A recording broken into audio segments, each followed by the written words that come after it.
অবিশ্বাস্যভাবে জামাত ইসলামীর এবং এনসিপির ফলাফল পাল্টে দেওয়া হয়েছে। যেখানে আমরা নিশ্চিত বিজয় দেখছিলাম, সেখানে যে কোনো ভাবে হোক, মেটিকুলাস ডিজাইন হোক আর ডিপ স্টেট হোক, একটা কিছু করে জামাতকে পিছিয়ে দেওয়া হয়েছে। আগেকার রাজনীতি আর নাই যে কেউ একজন এমপি হয়েছে আর ক্ষমতায় গেছে দেখে তার পায়ের নিচে থাকবে আর সে মাথায় উঠে আসবে। মাথায় উঠে গেলে একদম আছা দিয়ে ফেলে দেওয়া হবে। বিএনপিকে কি গণভোটে উল্লেখিত সবকিছুই করতে হবে, বিশেষ করে কখন? এই নির্বাচনের সবচেয়ে বড় প্রশ্ন বিজয় নয়, প্রশ্ন নিয়ন্ত্রণ, প্রশ্ন স্বাধীনতা, প্রশ্ন এই সরকার আদৌ নিজের মতো করে দেশ চালাতে পারবে কিনা।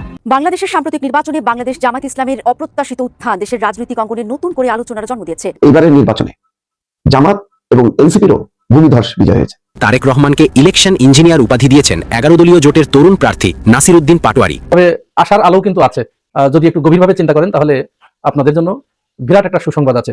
এইভাবে ক্ষমতায় আসাটাকে অনেকেই মনে করছেন বিএনপি একটি মাইন কাটিপায় ফেসে গেছে। জুলাই সনদ কিংবা এই হ্যাঁ ভোটে যেগুলো পাশ করে নেওয়া হয়েছে, একটিও যদি মানতে রাজি না হন বিএনপি, তাহলে তৎক্ষণাৎ রাস্তায় লক্ষ লক্ষ মানুষ নেমে আসবে। প্রিয় দর্শক, সংখ্যাগরিষ্ঠতা অর্জন করে জয় ছিনিয়ে নিলেন বিএনপির চেয়ারপারসন জনাব তারেক রহমান। প্রিয় দর্শক, এখন প্রশ্ন হচ্ছে, জনাব তারেক রহমান কি পারবে বাংলাদেশকে একটি সুষ্ঠু সুন্দরভাবে পরিচালনা করতে, নাকি সাবেক প্রধানমন্ত্রী শেখ হাসিনার মতন করেই দেশ পরিচালনা করবে? রাহাজানি, মারামারি, খুনাখুনি, চাঁদাবাজি এ সকল নিয়েই যেন নিত্যদিনের পরিবেশ হয়ে উঠবে, এরকমটি ভাবে কি দেশ পরিচালনা করবে? নাকি সাবেক প্রধানমন্ত্রী বেগম খালেদা জিয়া এবং শহীদ রাষ্ট্রপতি জিয়াউর রহমানের আদর্শ মোতাবেক জনাব তারেক রহমান দেশ পরিচালনা করতে পারবে? প্রিয় দর্শক, আপনার মূল্যবান মতামতটি অবশ্যই কমেন্টে জানিয়ে দেবেন। প্রিয় দর্শক, এরই সাথে সাথে ঢাকা ৮ আসনে নাসির উদ্দিন পাটোয়ারি এবং মির্জা আব্বাস কিন্তু প্রতিদ্বন্দ্বী ছিল। প্রিয় দর্শক, যে কোনো কারণবশতই হোক নাসির উদ্দিন পাটোয়ারি কিন্তু হেরে গেছে এবং হেরে যাওয়ার পরে কিন্তু মির্জা আব্বাসের উপর তিনি একটি রিট মামলা করেছে এবং নির্বাচন কমিশনারকে বলেছে তারা যেন ঢাকা ৮ আসনের ভোটগুলো আবার সুষ্ঠুভাবে গণনা করে এবং গণনা করার পরে যেন আবার নতুন ভাবে ডিক্লেয়ার দেয়। প্রিয় দর্শক, এখন আপনার কাছে প্রশ্ন হচ্ছে, ঢাকা ৮ আসনের ভোটগুলো যদি আবার পুনরায় গণনা করা হয়, তাহলে কি মির্জা আব্বাসকে বাদ দিয়ে নাসির উদ্দিন পাটোয়ারি জিতে যেতে পারে? তা আপনার মূল্যবান মতামতটি অবশ্যই কমেন্টে জানিয়ে দেবেন। দর্শক, এরই সাথে সাথে ভিডিওর শুরুতে ভিডিওর যে আরো অংশ বিশেষগুলো দেখে শুরু করেছিলাম, সেই ভিডিওর বিস্তারিত আলোচনা দেখে আসি। তবে তার আগে বলি, যারা নিউজ চ্যানেলটি সাবস্ক্রাইব করেননি তারা সাবস্ক্রাইব করে পাশে থাকা বেল আইকনটি বাজিয়ে দিবেন। আর যারা ইতিমধ্যে চ্যানেলটি সাবস্ক্রাইব করে রেখেছেন তাদেরকে অসংখ্য ধন্যবাদ। তো চলুন দর্শক, আমরা একটা লাইক দিয়ে ধারাবাহিকভাবে ভিডিওর সকল বিস্তারিত আলোচনা দেখে আসি। অবিশ্বাস্যভাবে জামাত ইসলামীর এবং এনসিপির ফলাফল পাল্টে দেওয়া হয়েছে। রাজপথে নামতে, কঠোর অবস্থানে যেতে, কঠিন অ্যাকশন নিতে বাধ্য হচ্ছে জামাত এনসিপি। হ্যাঁ, ইট ডাজন্ট মিন দ্যাট তারা একদম জ্বালাও পোড়াও করে নির্বাচন মানি না, সংসদে যাব না, তা নয়। নিয়মতান্ত্রিক ভাবে সবকিছু তথ্য প্রমাণ সংগ্রহ করে কিভাবে জামাত এনসিপিকে হারিয়ে দেওয়া হয়েছে, জনগণ ভোট দিয়েছে কিন্তু সেই ভোটকে টেম্পারিং করা হয়েছে ফলাফলকে। এটা সব তথ্য প্রমাণ জামাত এনসিপি সংগ্রহ করছে, ধীরে ধীরে সব জাতির সামনে উপস্থাপন তারা করবে এবং শুরু হয়ে গেছে অলরেডি। দর্শক, সুস্পষ্টভাবে প্রথম আনুষ্ঠানিকভাবে সংবাদ সম্মেলন করে জাতির সামনে অভিযোগ উত্থাপন করলো জামাত ইসলামী এবং এনসিপি। জামাতের নামে যায় 7 কথা। এই কথা রাজনীতি অত্যন্ত তাৎপর্যপূর্ণ। এই কথা কিছুটা হলো এই নির্বাচনকে, তারেক রহমানের ক্ষমতাকে প্রশ্নবিদ্ধ করবে। একদম ইতিহাসের শ্রেষ্ঠ ফ্রি ফেয়ার ইলেকশনের মধ্য দিয়ে জনগণের নিরঙ্কুশ সংখ্যাগরিষ্ঠতা নিয়ে ক্ষমতা এসেছে, এই দাবিটা অ্যাটলিস্ট করা যাবে না এবং এটা নিয়ে অনেক দফারফা হবে। সে আগের যুগ এখন নেই। আমরা যে আগের যুগ একদম পরিবর্তন করে দিতে পেরেছি তাও নয়। যদি পারতাম তাহলে জনগণের ভোট দেয় এক জায়গায় আর ডিজিএফআই প্রশাসন এরা ফলাফল দেয় একটা, এটা হতো না। তবে হ্যাঁ, এটা নিয়ে কিছু হবে না তাও না।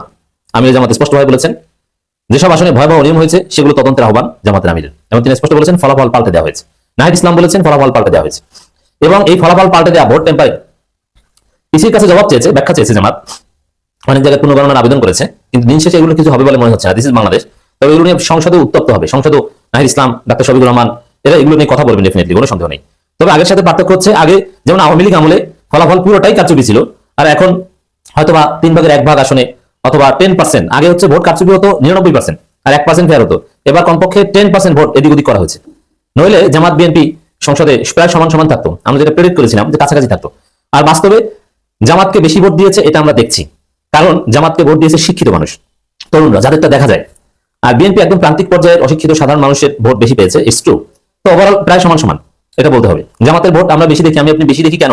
কারণ জামাতের ভোটগুলো শিক্ষিত এবং তরুণ, জেনজি। যাদের সাথে শিক্ষিত তরুণ আছে তারা আগামীতে ভালো করবে, এতে কোনো সন্দেহ নেই। একটু কয়েকটা দিন যাক, সরকার গঠন করার আগেই তো শুরু হয়ে গেছে। কয়েকটা দিন যাক, দেখবেন জনগণ বিএনপির বিরুদ্ধে খেপে গেছে। জনগণ আক্ষেপ করবে, যারা বিএনপিকে ভোট দিয়েছে তারা আক্ষেপ করবে কেন যে জামাতকে ভোট দিলাম না। সবাই আক্ষেপ করতে শুরু করবে, 1 মাসের মধ্যে, এই রোজার মধ্যে আক্ষেপ শুরু করবে। জামাত ক্ষমতা আসলে কত সুন্দর হতো। প্রত্যেকে অনুতপ্ত হবেন যারা ধানের শীষে ভোট দিয়েছেন। Just wait and see. এদের সুন্দরভাবে বিএনপি চালাতে পারবে বলে মনে হচ্ছে না, যদি আমরা কোঅপারেট করবো। যতক্ষণ পর্যন্ত বিএনপি সরকার সত্যের পক্ষে থাকবে ততক্ষণ পর্যন্ত কোঅপারেট করবো। কিন্তু ক্ষমতা আসার আগেই যে জালেম হয়ে উঠেছে, ফেসিবাদী আচরণ শুরু করেছে, এগুলোর বিরুদ্ধে আমরা লড়াই চালিয়ে যাবো। আনচেকড, আনকোয়েশ্চেন, আনকন্ডিশনাল 1 সেকেন্ডও বিএনপিকে এগোতে দেওয়া হবে না। তবে যেহেতু তারা জিতেছে, তারা সুনাগরিক হিসেবে আমাদের কোঅপারেশন পাবে। কিন্তু সে আগের মতো ফেসিবাদী হতে চাইলে 1 বিন্দু পরিমাণ ছাড় দেওয়া হবে না। দর্শক, এখানে সুস্পষ্টভাবে পুনঃতদন্তের আহ্বান জানিয়েছেন জামাতের আমির। তবে এইসব তদন্ত বাংলাদেশে কি হয় আমাদের জানা আছে। এই জন্য নির্বাচন কমিশন, দেখেন ইউনূস সরকারের হাতে এটা নাই। নির্বাচন কমিশন তো বিএনপি, তো বিএনপি কমিশন নির্লজ্জভাবে তো আর বিএনপিকে জিতিয়ে দেয়নি, কিন্তু অতি সূক্ষ্মভাবে কত হেল্প করেছে দেখেছেন। এই আক্তার এবং নাসিরউদ্দিন পাটোয়ারি সর্বপ্রথম বলেছিল এই কমিশন বিএনপি কমিশন, মানি না, কিন্তু শেষ পর্যন্ত মেনেছে। এই জন্য নিরপেক্ষ কমিশন গঠন করা উচিত ছিল। একটা দালাল কমিশন, এই দালাল কমিশন একটা ঐতিহাসিক গণঅভ্যুত্থানকে কলঙ্কিত করে গিয়েছে। প্রয়োজন তো ছিল না, বিএনপি তো এমনি অল্প ব্যবধান হলো জিততো, সরকার গঠন করতো তারাই। কিন্তু কেন আপনি ভোট চুরি করে, পুরো এই ভোট টেম্পারিং করে, মানে রেজাল্ট টেম্পারিং করে, সূক্ষ্ম ষড়যন্ত্র করে একটা কলঙ্ক রচনা করলেন কেন? তবে এটা শিক্ষা হয়েছে, ভবিষ্যতে যদি জনগণ এরকম কোনো সুযোগ পায় দেশটাকে পুনরায় ঢেলে সাজাতে, তাহলে এই যে এই বিষয়গুলো জড়ানো হয়েছে, যেটা অতীতে তরুণ প্রজন্ম বুঝতো না, যে জনগণ, কারণ গত 17 বছর জনগণ ভোটই দিতে পারতো না, কিন্তু জনগণ সুষ্ঠুভাবে ভোট দিতে পারলেও যে ফলাফল সেটা হয় না, এটা তো আগে বুঝতো না, এটা এখন বুঝছে। অতএব কারা ফলাফল পাল্টে দেয়, জনগণ ভোট দেয় এক জায়গা, ফলাফল যায় আরেক জায়গা, এটা জনগণ দেখবে। অতএব ওয়েট অ্যান্ড সি। এই দিন না, দিন আরো আছে।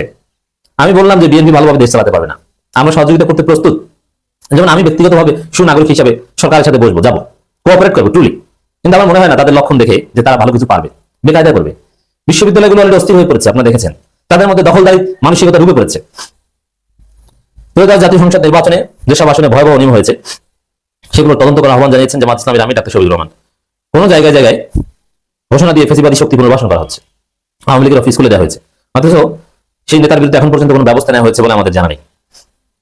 24-এর আকাঙ্ক্ষা ধারণ না করলে জাতি তাদের ক্ষমা করবে না বলে মন্তব্য করেন জামাতের আমির। আর 24-এর আকাঙ্ক্ষা ধারণ করতে পারবে বলে মনে হচ্ছে না। এবং আমি বিএনপি যদি জুলুম শুরু করে, যেটা শুরু করেছে, জামাতের সাথে হাত মেলাতে আসবে আওয়ামী লীগ, এবং জুলুম করলে জামাত আওয়ামী লীগ জোট হয়ে যাবে অটো। নিষিদ্ধ আওয়ামী লীগই, দল নিষিদ্ধ আওয়ামী লীগ, কিন্তু আওয়ামী লীগের মানুষগুলো তো নিষিদ্ধ না। তারা হয় জামাতে যোগ দিয়ে হোক আর জামাতের সাথে হাত মিলিয়ে হোক, তারা আন্দোলন করতে পারে। তবে যদি বিএনপি সবুদ্ধির উদয় হয়, তারা জুলুম নির্যাতনের পথ বেছে নেবে না, জামাতকে সাথে নিয়ে প্রধান বিরোধী দল হিসেবে পরিপূর্ণ মর্যাদা দিয়ে দেশটাকে এগিয়ে নিয়ে যাওয়ার চেষ্টা করবে। এটাই হওয়া উচিত তারেক রহমান সবুজ। এবং তার যে সন্ত্রাসী বাহিনী, চান্দাবাজ বাহিনী, এদেরকে শক্ত হাতে দমন করবেন তারেক রহমান। যদি না পারেন, তাহলে আমার তো মনে হয় যে 2-1 মাসের মধ্যে দেশ অস্থির হয়ে উঠবে। লক্ষণ তো ভালো হচ্ছে না। আপনি গ্রেপ্তার করবেন ভিন্ন মতকে, সমালোচকদের করেন না, দেখি কি হয়, দেখবেন অবস্থা অন্যদিকে চলে যেতে পারে। দর্শক, এবং দেশব্যাপী যে হামলা হয়েছে এটাও জামাত আনুষ্ঠানিকভাবে তুলে ধরেছেন। নাহিদ ইসলাম কিংবা প্রয়োজনে রাজপথে নামার প্রস্তুতি নিচ্ছে, এই কথা নাহিদ ইসলাম বলেছেন। এক কথা যদি বলি দর্শক, জামাত এখানে হটকারী কোনো ঘোষণা দেয়নি যে এই ফলাফল মানি না আমরা সংসদে যাবো না, এই গল্প সেই গল্প, এরকমও কিছু না। আবার একদম চুপচাপটাও না, তার মানে জামাত রাজনীতিতে ব্যাক করেছে। জামাত এনসিপির বিরোধী দলীয় রাজনীতি কার্যত শুরু হয়ে গেছে। এখন সরকারি দল এবং বিরোধী দল রাজনীতি দেখবে। অতএব রাজনীতির খেলা নতুনভাবে আবার শুরু। শীঘ্রই বিএনপির প্রতি যতটুকু জনমত ছিল আশা করি ঘুরে যাবে। তবে হ্যাঁ, বিএনপি দেশ চালাক, এই জন্য জামাত এনসিপি সহযোগিতা করবে। তবে বিএনপিকে লাইনে আসতে হবে।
আমি গাড়ি নিয়ে বাইবেল পাওয়া আসতে স্যার বাইবেল দিয়ে আমি একটা স্যার সাদা বাস আমার গাড়ি একটা আমি দুইটা স্যার মানে আমি সাদা বাস সামনে দিকে সাদা বাস সাথে কথা বলেন আসসালামু আলাইকুম কথা বলেন আমি তো দেবার গাড়িতে সে কাট দিয়া গাড়ি কইছা হাত করে দিও আমি বলেছি তাতে বলি আমি তো মাই আরে বল আমার সামান মারছি আমার সাথে কথা আসছে আমি যাবে এই কপি দিয়া এলাকায় বলছি আমি এত কাল টাকা কামাই করছিস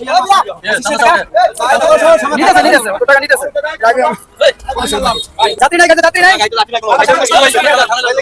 বিএমপি এসে আমার ভাবনা শুনে বিএমপি আনন্দ পাবে এই লাইভ থেকে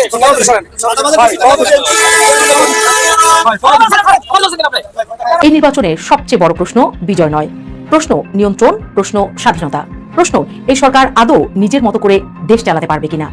এই জায়গাতেই এসে দাঁড়াচ্ছে একটি নাম, ডক্টর মোহাম্মদ ইউনূস। একজন অন্তর্বর্তী সরকারের প্রধান উপদেষ্টার শেষ ও সবচেয়ে গুরুত্বপূর্ণ দায়িত্ব ছিল একটি গ্রহণযোগ্য সুষ্ঠু নির্বাচন আয়োজন করা। নির্বাচন হয়েছে 18 মাস পরে, ফলাফল এসেছে, কিন্তু নির্বাচন পরবর্তী বাস্তবতা দেখে মনে হচ্ছে ক্ষমতা হস্তান্তরের আগে অনেক হিসাব চুকিয়ে গেছেন ডক্টর ইউনূস। এই নির্বাচন আলাদা ছিল আরেকটি কারণে। জাতীয় নির্বাচনের সঙ্গে অনুষ্ঠিত হয়েছে গণভোট, আর সেই গণভোটে হ্যাঁ জয়ী হয়েছে। এই হ্যাঁ শুধু একটি শব্দ নয়, এটি একটি কাঠামো, একটি বাধ্যবাধকতা, একটি রোডম্যাপ। এই গণভোটের অর্থ নতুন সরকারকে চলতে হবে আগের নির্ধারিত পথে, নিজের মতো করে নয়। বিএনপি সরকারে যাচ্ছে ঠিকই, কিন্তু শর্ত সাপেক্ষে। এই গণভোটে ছিল 4টি মূল প্রশ্ন। সেই 4 প্রশ্নের ভেতরে লুকিয়ে আছে 84টি সংস্কার: তত্ত্বাবধায়ক সরকার ব্যবস্থা, নির্বাচন কমিশন সংস্কার, উচ্চকক্ষ, নিম্নকক্ষ, রাষ্ট্রপতির ক্ষমতা বৃদ্ধি, প্রধানমন্ত্রী 10 বছরের বেশি দায়িত্ব পালন করতে পারবেন না, তাছাড়া সংসদের ক্ষমতার ভারসাম্য বদলানো। এখানেই শেষ নয়, সংবিধানের মৌলিক অধিকারের তালিকায় যুক্ত হচ্ছে আরও 2টি বিষয়: নিরবিচ্ছিন্ন ইন্টারনেট এবং ব্যক্তিগত তথ্যের সুরক্ষা। অর্থাৎ রাষ্ট্রের নজরদারি ক্ষমতা সীমিত হবে, সরকারের হাত পা বাঁধা হবে।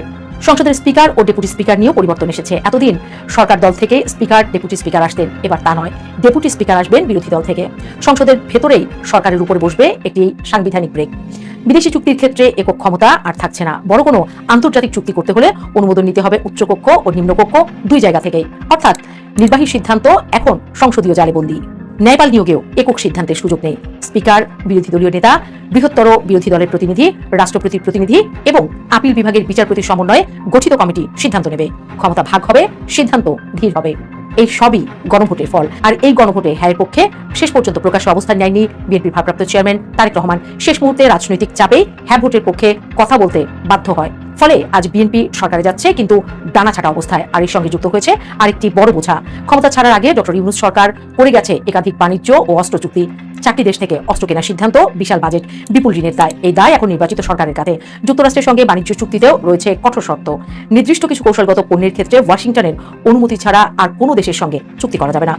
এর সরাসরি প্রভাব পড়বে রাশিয়া ও চীনের সম্পর্কে। অর্থাৎ কূটনৈতিক ভারসাম্য আগেই সীমিত করে দেওয়া হয়েছে। এই সব কিছুর মধ্যে বিএনপি সরকার গঠন করবে, উন্নয়নের কথা বলবে, স্থিতিশীলতার কথা বলবে, কিন্তু বাস্তবে তারা কতটা স্বাধীন সেই প্রশ্ন থেকেই যাচ্ছে। এখন প্রশ্ন উঠছে আরেক জায়গায়, এই ফলাফল কি সবাই মেনে নেবে? বিশেষ করে বাংলাদেশ জামায়াতে ইসলামের নেতৃত্বাধীন জোট। তাদের অনেক হেভিওয়েট প্রার্থী হেরেছেন, ভোটের ব্যবধান কম বেশি হতে পারে, কিন্তু রাজনৈতিক বাস্তবতা স্পষ্ট, জনরায় তাদের পক্ষে যায়নি। এরই মধ্যে বাতাসে ভাসছে ভোট ইঞ্জিনিয়ারিং এর অভিযোগ। ফলাফল স্থগিত, বিলম্ব, মিডিয়ার আগাম ঘোষণার প্রশ্ন। এই অভিযোগগুলোরও তদন্ত হওয়া দরকার, প্রশ্ন তোলার অধিকার আছে। কিন্তু এখানেই একটি ভয়ঙ্কর রেখা আছে।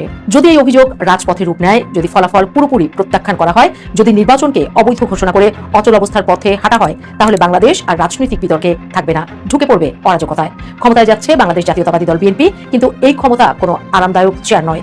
ডক্টর ইউনূস রেখে গেছেন শর্ত, কাঠামো আর সংস্কারের চাপ। গণভোটের রায় বিএনপির হাত বেঁধে দেবে। সংসদের সংখ্যাগরিষ্ঠতা থাকলেও একক সিদ্ধান্ত নেওয়া সহজ হবে না। অর্থনীতিতে আছে ঋণের বোঝা, পররাষ্ট্রনীতিতে আছে চুক্তির ফাঁদ। কাজে যোগ করতে হবে বিরোধী দলকে। তাই তাদের রাষ্ট্র চালাতে হবে সীমাবদ্ধতার ভেতরে। অর্থাৎ সরকার গঠন মানে স্বস্তি নয়, ক্ষমতায় গেলেও বিএনপির সামনে পথ কঠিন। গণভোটে হাঁ বিপুলভাবে বিজয়ী হয়েছে। এখন হাতে বিজয় মানে কি? বিএনপি ক্ষমতায় এসছে বড় মেজরিটি নিয়ে। গণভোটে ক খ গ ঘ 4টা ভাগ আছে। ক খ গতে দেখা যায় কি কি আছে মোটামুটি, সেগুলো সবটি বিএনপিকে করতেই হবে। মানে অনেকে বলেন বা অনেকে ধারণা করেন যে এই গণভোটের বাস্তবায়ন নিয়ে, অর্থাৎ জুলাই সনদের বাস্তবায়ন নিয়ে একটা সমস্যা আমাদের সংসদে বা সামনে কিছুদিনের মধ্যে শুরু হবে। আবার ওই প্রশ্নটা করছি, বিএনপিকে কি গণভোটে উল্লিখিত সব কিছুই করতে হবে, বিশেষ করে ক খ? আমি গণভোটের যে ব্যালট আছে সেটা থেকে পড়ে আমার বক্তব্য হচ্ছে বিএনপি ক খ বাস্তবায়ন করতে বাধ্য নয়। আবার বলছি, বিএনপি ক খ বাস্তবায়ন করতে সম্ভবত যোগ করলাম বাধ্য নয়। কেন? খুব মন দিয়ে শুনতে হবে। আমি এই ছবিটাও দিয়ে রাখছি, আপনারা প্রয়োজন একটু চোখ রাখেন ছবির দিকেও। 4টা ব্যাপারে সম্মতি দিচ্ছেন কি দিচ্ছেন না বলা হচ্ছে। এর মধ্যে ক, খুব মন দিয়ে শুনুন, প্রতিটা শব্দ বাক্য বোঝা খুব জরুরি। নির্বাচনকালীন তত্ত্বাবধায়ক সরকার, নির্বাচন কমিশন এবং অন্যান্য সাংবিধানিক প্রতিষ্ঠান জুলাই সনদে বর্ণিত প্রক্রিয়ার আলোকে গঠন করা হইবে। খ, আগামী জাতীয় সংসদ হইবে 2 কক্ষ বিশিষ্ট ও জাতীয় সংসদ নির্বাচনে দলগুলোর প্রাপ্ত ভোটের অনুপাতে 100 সদস্য বিশিষ্ট একটি উচ্চকক্ষ গঠিত হইবে এবং সংবিধান সংশোধন করিতে হইলে উচ্চকক্ষের সংখ্যাগরিষ্ঠ সদস্যের অনুমোদন দরকার হইবে। গ, সংসদে নারী প্রতিনিধি বৃদ্ধি, বিরোধী দল হইতে ডেপুটি স্পিকার ও সংসদীয় কমিটির সভাপতি নির্বাচন, মৌলিক অধিকার, বিচার বিভাগের স্বাধীনতা, স্থানীয় সরকার, প্রধানমন্ত্রীর মেয়াদ, রাষ্ট্রপতির ক্ষমতা সহ তফসিলে বর্ণিত যে 30টি বিষয়ে জুলাই জাতীয় সনদে ঐক্যমত্য হইয়াছে সেগুলো বাস্তবায়নে আগামী সংসদ নির্বাচনে বিজয়ী রাজনৈতিক দলগুলো বাধ্য থাকিবে। ঘ, জুলাই সনদে বর্ণিত অপরাপর সংস্কার রাজনৈতিক দলগুলোর প্রতিশ্রুতি অনুসারে বাস্তবায়ন করা হইবে। আমি পড়ে যেটা বুঝতে পারছি, শুধু গ বিএনপিকে করতে, বিএনপি বা যেই জিততো তাকে করতে বাধ্য থাকতে হতো। আমি শেষ বাক্যটা আবারও পড়ি, জুলাই জাতীয় সনদে ঐক্যমত্য হইয়াছে সেগুলো বাস্তবায়নে আগামী সংসদ নির্বাচনে বিজয়ী রাজনৈতিক দলগুলো বাধ্য থাকিবে। গতে বলা হয়েছে। গতে বলা হচ্ছে জুলাই সনদে বর্ণিত প্রক্রিয়ার আলোকে গঠন করা হইবে। খ হচ্ছে উচ্চকক্ষ গঠিত হইবে, সংখ্যাগরিষ্ঠ সদস্যের অনুমোদন দরকার হইবে।